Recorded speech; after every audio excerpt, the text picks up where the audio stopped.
नमस्कार, मैं डॉक्टर अमिताभ बैनर्जी।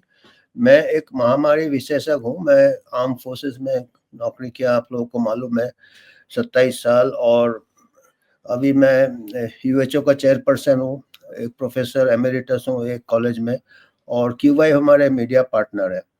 और जब मैं आर्म फोर्सेस में नौकरी किया था, महामारी की जांच करता था, और भारत के हर प्रांत में मैं रह चुका हूँ।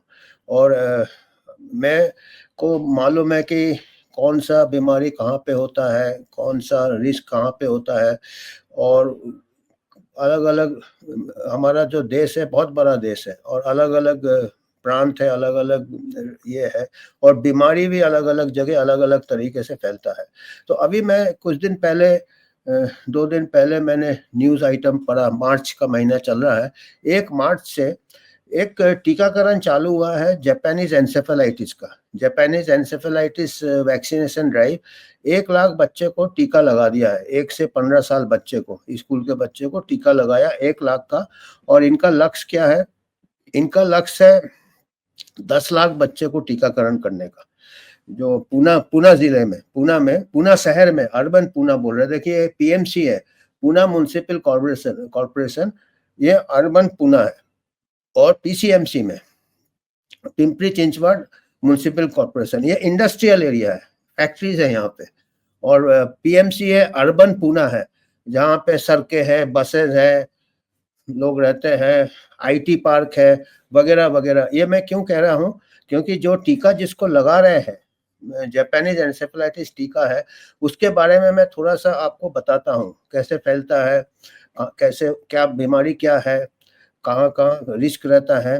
तो जापानीज एन्सेफेलाइटिस एक है, ये साउथ ईस्ट एशियन कंट्रीज में आज से करीब 1950 से ये बीमारी ऊपर आया है।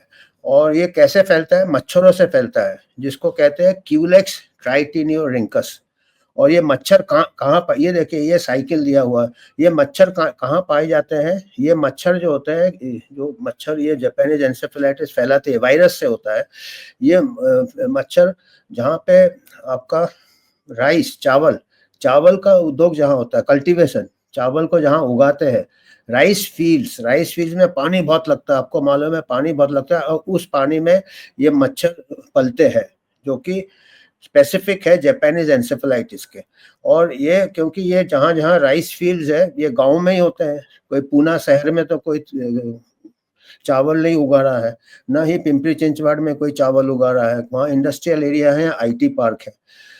तो ये पहली बात है, ये रूरल डिजीज है। और ये वायरस कहाँ पाया जाता है? वायरस क्या होता है? वायरस से जानवरों में रहता है। इसको कहते हैं जानवरों से जूनोसिस। कौन से जानवर में ज्यादा पाया जाता है? ये पिग्स में। ये देखिए दाहिने तरफ ये पिग है। सुअर में क्या होता है? सुअर कभी बीमार नहीं होता है, पर वायरस को पनपता है अपने शरीर में, और वायरस उसको अंदर कॉन्सेंट्रेट होता है, मल्टीप्लाई होता है, पर उसका कोई दुष्प्रभाव नहीं होते वायरस के। उसको, इससे क्या होता है? वायरस जीवित रहता है। अगर वो सुअर मर जाएगा तो वायरस खत्म हो जाएगा। तो वो एम्पलीफायर होस्ट कहते हैं इसको। एक सुअर से दूसरे सुअर, मच्छर काटते हैं, सुअर से वायरस लेते हैं, दूसरे सुअर को फैलाते हैं, ऐसे ऐसे करके, जहाँ पे। और कई बार गाय को भी हो सकता है, कैटल हो सकता है, उनको भी बीमारी नहीं होता है, वो फैल इधर उधर जाते हैं। और कुछ टाइप के पक्षी होते हैं जिसको आर्डिड बर्ड्स कहते हैं, बतख जैसे पक्षी होते हैं, जो पानी में जो पक्षी पाए जाते हैं, उनमें भी ये वायरस जाता है, और उनको भी कोई बीमारी नहीं होता है। और इंसान को एक्सीडेंटल हो जाता है अगर इंसान इस साइकिल के बीच में आ जाए, जहाँ पे आपका राइस फील्ड है, जहाँ पे कुछ सुअर है, जहाँ पे कोई दूसरे जानवर है, जहाँ कोई पक्षी है। अगर ऐसे वातावरण में वो इंसान रहता है, तो उसको मच्छर काट सकता है। और काफ़ी बीमारी जो होता है आदमी में, यूजुअली बच्चों में सीरियस होता है, 1 से 15 साल के बच्चों में वो ठीक है, क्योंकि उनमें भी क्या है कि 250 बच्चे इन्फेक्ट होंगे या 250 इंसान इन्फेक्ट होंगे, उनमें से एक को बीमारी होता है, और वो बीमारी काफ़ी सीरियस होता है, ये मान के चलना पड़ेगा। उसमें क्या होता है? ये नर्व्स में फैलता है, ब्रेन में जाता है, एन्सेफेलाइटिस होता है।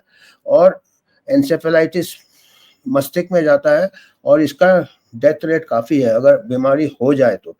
एक 250 को कुछ नहीं होगा, 250 में 1 को जो बीमार होगा, वो बच्चे को ब्रेन सीवियर हेडेक, नेक रिजिडिटी, बाद में उसका मोर्टेलिटी के भी, डेथ के भी चांसेस रहते हैं। मृत्यु दर भी ज़्यादा है इसका, अगर 10 से लेके 20%, और अगर बाद में इसको पैरालिसिस वगैरह, डिसेबिलिटी वगैरह हो सकता है। और इसमें खाली इंसान को होता है, और दूसरे जानवरों में से खाली घोड़े को, बाएं तरफ आप देख रहे हैं घोड़े को अगर वायरस जाता है तो कुछ घोड़े लोग बीमार हो सकते हैं। तो खाली 2 ही होते हैं, या तो इंसान होते हैं और दूसरे घोड़े होते हैं। पूना में पता नहीं, यहाँ पे रेस कोर्स है शायद, घोड़े को बचाने के लिए तो टीकाकरण नहीं कर रहे, पता नहीं हमको, पर घोड़े को तो लगा नहीं रहे। तो जो भी है, मैं ये कहना चाहता हूँ कि इसका जो है, हमने एक लिस्ट है हमारे पास, कौन-कौन से स्टेट्स में ज़्यादा होते हैं। अभी लेटेस्ट में गवर्नमेंट ऑफ इंडिया के साइट में ढूँढ रहा था, तो आसाम में बहुत होता है ये जापानीज़। मैं रह चुका हूँ। मैं ऐसे बर्दवान, वेस्ट बंगाल में बर्दवान डिस्ट्रिक्ट में होता है। मैं 3 साल रहा बर्दवान डिस्ट्रिक्ट में, और वो भी गाँव में होता है। मैं रूरल एरिया में रह चुका हूँ। बर्दवान डिस्ट्रिक्ट के हमारा जो मिलिट्री कैंप था रूरल एरिया में था, और उसमें भी छोटे-छोटे गाँव रहते हैं। एक गाँव में खाली एक किसी को होगा, दूसरे गाँव में दूसरे को होगा, क्योंकि वो एक को होता है, 250 को नहीं होता है। तो एक गाँव का जनसंख्या 500, 1000, 1500 होगा, तो ऐसा नहीं होगा कि बहुत सारे इकट्ठे केसेस आ गए जैसे, और आदमी से आदमी नहीं फैलता है, ह्यूमन टू ह्यूमन ट्रांसमिशन नहीं होता है, क्योंकि ये जो वायरस रहता है ब्लड में बहुत कम टाइम के लिए रहता है। ह्यूमन में वायरीमिया बहुत कम होता है, तो वो मच्छर काटेगा तो दूसरे आदमी को नहीं फैला सकता है। तो ये सुअर से फैलता है। अगर मच्छर हो और सुअर हो और राइस फील्ड हो, ये 3 चीज़ होना चाहिए। ये 3 चीज़ होना चाहिए। तो ये 3 चीज़ कहाँ मिलेगा आपको? ये राइस फील्ड कहाँ मिलेगा? सबसे बेसिक है आपका, जहाँ पे चावल का कल्टीवेशन हो रहा है, आपको पूना शहर में तो नहीं मिलेगा, अर्बन म्युनिसिपल कॉर्पोरेशन में तो नहीं मिलेगा। मैं कोशिश कर रहा था देखने का कि पूना में कहाँ से राइस हो। तो देखिएगा, जो स्टेट्स हैं आसाम, बिहार, झारखंड, कर्नाटका, मणिपुर, मेघालय और उड़ीसा, तमिलनाडु, त्रिपुरा, उत्तर प्रदेश में काफ़ी होता है। जो गोरखपुर डिस्ट्रिक्ट है वहाँ हर साल बहुत केसेस होते हैं। और वेस्ट बंगाल में रह चुका हूँ, ये जापानी इंसुलेटिस एंडेमिक एरिया में, और बहुत केसेस बहुत कम आते हैं, पर जिसको आता है वो काफ़ी सीरियस हो सकता है। तो ये वैक्सीन है इसका, तो वैक्सीन ऐसा गलत नहीं है, पर हमारा ये कहना है कि हमारा जब बीमारी से हम लड़ते हैं, कोई पैंडेमिक से लड़ते हैं, आउटब्रेक से लड़ते हैं, ये लड़ाई में जैसे हम लड़ते हैं, जहाँ दुश्मन होता है वहाँ पे गोला बारूद करना चाहिए। अभी हम जब मिलिट्री ऑपरेशंस करते हैं, तो हम ऐसा गोला बारूद अंधाधुंध तो नहीं चलाते हैं ना। जहाँ पे दुश्मन नहीं है, जहाँ से कोई अटैक नहीं आ रहा है, हम वहाँ पे पूरा अपना एम्यूनेशन खत्म कर दें। ऐसे में हम लड़ाई जीतेंगे क्या? हम खाली आर्म्स जो डीलर है उसको ही हम प्रॉफिट देंगे कि हमने इतना गोला बारूद उड़ा दिया, इतने बंदूक चला दिए, इतने ये कर दिए। तो हमारा क्या है, टैक्स पेयर का खर्चा बढ़ जाएगा। तो अभी हम बीमारी में भी हमको वैसे ही स्ट्रैटेजी इस्तेमाल करना है कि हमको ऐसा देखना है कि कहाँ रिस्क है। पूना में मैं फिर देख रहा था, अभी आजकल वो ग्रॉक आ गया है वो ट्विटर का, उसमें मैं देख रहा था पूना में कब केसेस हुए। तो पिछले 10 साल में 10 केसेस रिपोर्ट हुए पूना में। अब पिछले 10 साल में 50 लाख पॉपुलेशन में पिछले 10 साल में 10 केस जापानीज इन्फ्लुएंजा। अब उसका डिटेल हमको मिला नहीं है, क्योंकि हो सकता है कि कुछ बच्चे को गए, अपने लोग गाँव जाते हैं। हमारा देखिए पूना क्या है, अर्बन एरिया है, कई लोग गाँव से नौकरी करने आते हैं, छुट्टियों में गाँव गए, अपने उत्तर प्रदेश गए, ये गए, वहाँ पे मच्छर काट लिया, वहाँ पे आके फिर बीमार हो गए पूना में, तो ऐसा हो सकता है। पर उसमें हमको यहाँ पे तो रिस्क नहीं है ना पूना में, तो उसका हमको पूरा जाँच करना चाहिए। और पूना में महाराष्ट्र भी नहीं आता लिस्ट में, जो स्टेट है, पर अभी महाराष्ट्र में कहीं-कहीं राइस कल्टीवेशन होता है, जैसे विदर्भा में होता है।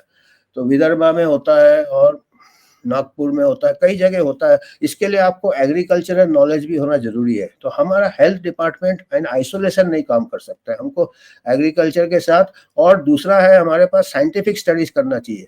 अगर पूना में आपने वैक्सीनेशन चालू किया है, 10 लाख बच्चे को अगर आप वैक्सीन दोगे, तो उसके पहले आपको थोड़ा बहुत पता करना था कि पूना में ट्रांसमिशन हो भी रहा है कि नहीं है, क्योंकि वातावरण तो नहीं है। वातावरण ना यहाँ पे हमको राइस फील्ड मिलता है कहीं, ना यहाँ पे वाटर लॉगिंग है जहाँ चावल है, जहाँ पे सुअर का ये हो रहा है, कुछ पोल्ट्री फार्म होते हैं सुअर पर, उसके साथ राइस फील्ड के पास सुअर होने चाहिए, उसके पास मच्छर राइस फील्ड में मच्छर वो वाले होते हैं, क्यूलेक्स ट्राइटिनियोरिंकस होता है, क्यूलेक्स विस्नोई होते हैं, क्यूलेक्स सुडोविसे, अलग अलग है, पर वो सभी राइस फील्ड में होते हैं जो मच्छर फैलाते हैं इसको। फिर मैं देख रहा था कि चलो नजदीक कौन सा है राइस कल्टीवेशन पूना में, तो पूना प्रॉपर में तो नहीं है, भोर तालुका है, मुलसी तालुका है, जुन्नर और अंबेगांव है, सिरूर और डाउन, ये 50 60 70 80 किलोमीटर पूना से दूर, पूना से बाहर है ये, वहां पे राइस कल्टीवेशन हो रहा है। अब वैक्सीन पूना शहर में दे रहे हो, तो ये मेरे को ये सवाल मेरे को पूछना था जो भी हेल्थ पॉलिसी मेकर्स है कि इसका क्या लॉजिक है। अच्छा दूसरा बात है, कोई सीरो सर्वे आप सैंपल में करना था कि यहाँ लोकल पूना में हो रहा है क्या, क्योंकि वातावरण नहीं है। और अभी अगर आप वैक्सीन दे देंगे यहाँ पे 10 लाख दे देंगे, ज़्यादा दे देंगे, उसके बाद सीरो सर्वे भी नहीं कर सकते आप, क्योंकि वैक्सीन से भी एंटीबॉडीज लेवल बढ़ जाते हैं, तो आपको पता नहीं चलेगा कि नेचुरल इन्फेक्शन फैल रहा है या वैक्सीन से फैल रहा है। तो ये मेरे को थोड़ा, इसीलिए मैंने आपको थोड़ा ब्रीफ बता रहा था कि इसका जो भी हम डिजीज करते हैं, ऐसे आग आग करके हम कहीं से भी फायर ब्रिगेड ना भेज दे जहाँ पे आग नहीं लगा है। एक केस हुआ है, पर हमको देखना है कि वो चिंगारी शायद और कहीं है, पूना में कहीं आग नहीं लगा है जापानीज एन्सेफेलाइटिस, और लगने का संभावना भी कम है। तो इसको पहले से वैक्सीनेशन नहीं करके पहले से सर्वे करना चाहिए, सीरो सर्वे। वैक्सीनेशन के बाद सीरो सर्वे का मतलब नहीं निकाल पाएंगे आप। तो ये मेरे को चिंता था, बाकी तो है ये बीमारी सीरियस है, जहाँ जहाँ एंडेमिक है, जहाँ गोरखपुर डिस्ट्रिक्ट है, जहाँ वो है, वैक्सीन अच्छा वैक्सीन बनाए, अच्छा जांच करें, बच्चे लोगों को बचाए, क्योंकि जिनको हो जाए, पर बहुत वैक्सीन अनाधुन लगाएंगे तो यहाँ पे जहाँ वैक्सीन हो सकता है कि यहाँ जो गांव मैंने बताया पूना के पास तालुका मुलसी जुन्नर सिरूर डाउन, वहाँ के बच्चे लोगों को शायद ज्यादा जरूरत होगा, अर्बन पूना में क्यों लगा रहे हैं, ये मेरे को समझ में नहीं आ रहा। एक केस आखिरी 2022 में एक बच्चे को केस हुआ था, वो भी मैंने बताया ना, जैसे कि पता नहीं उसको पुणे में हुआ कि वो कहीं छुट्टी में गाँव गया हो, ये सब अच्छे से जांच करना चाहिए, तभी जाके वैक्सीन लगाना चाहिए। हम आज यही मैसेज देना था कि ये सवाल मेरे दिमाग में है, इसलिए मैंने आज बातचीत किया, आप लोगों के साथ विचार किया, और भी कोई सुनेंगे, जो भी हेल्थ एक्सपर्ट सुनेंगे, इसमें मेरे को अगर कुछ इन्फॉर्मेशन देंगे क्या लॉजिक है तो मेरे को खुशी होगी जानकर, यूएचओ को भी खुशी होगी, यूएचओ यही सब देखता है कि कौन सा स्ट्रैटेजी अच्छा है कौन सा नहीं है, और विचार को हम फैलाते हैं और डिबेट और डिस्कशन हम चाहते हैं।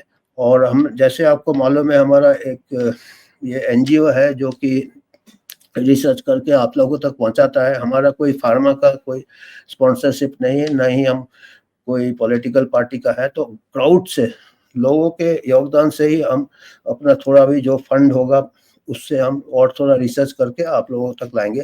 तो आपको कुछ भी अगर योगदान देना है आप इसको स्कैन करके इससे दे सकते।